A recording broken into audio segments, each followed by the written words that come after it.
Aloha, everyone. I'm Dr. Elisabet Sahtouris, talking to you from the island of Oahu in Hawaii, out in the middle of the Pacific Ocean. If you flew from Estonia directly to the North Pole and then kept going to the other side, you would almost land in Hawaii. I'm very happy to be able to say hello to you before my intended visit to Estonia this summer. And I am, as you know, an evolution biologist, which is the story of Earth for 4 billion years of evolution. And that deep past I studied in order to become a good futurist, because only when you know where you've come from can you figure out where the possibilities are for going from here on in.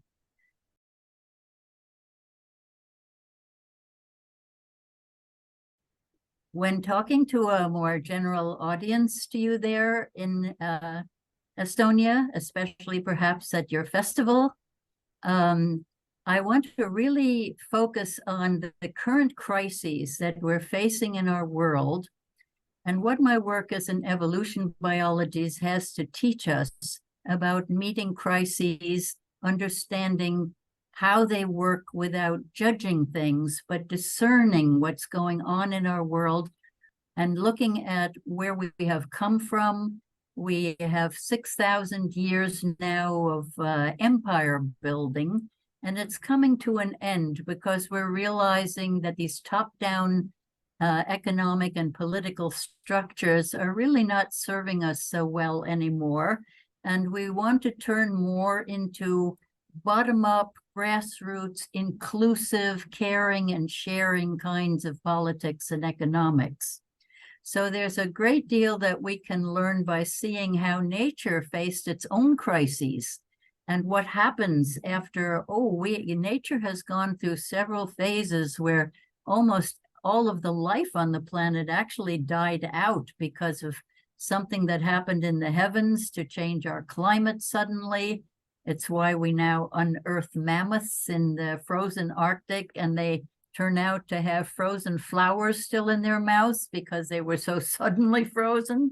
And so there are many things that we can learn from nature and its way of approaching crises that are very relevant nowadays for us to understand that no matter how bad things get, the human species is a wonderful investment, and we can get through this bottleneck, even if there are fewer of us afterwards. And so all of us can focus on what are the things that we can do now that will ensure that we and our friends and our loved ones can get through this kind of bottleneck into the future as the crisis of global warming gets more serious, as well as our devastation of ecosystems, all the regeneration that's needed. All of those things will be part of what we talk about so that we can become like healthy living systems ourselves and help each other to get to a better future, the one we all dream of, and I hope we can get to together.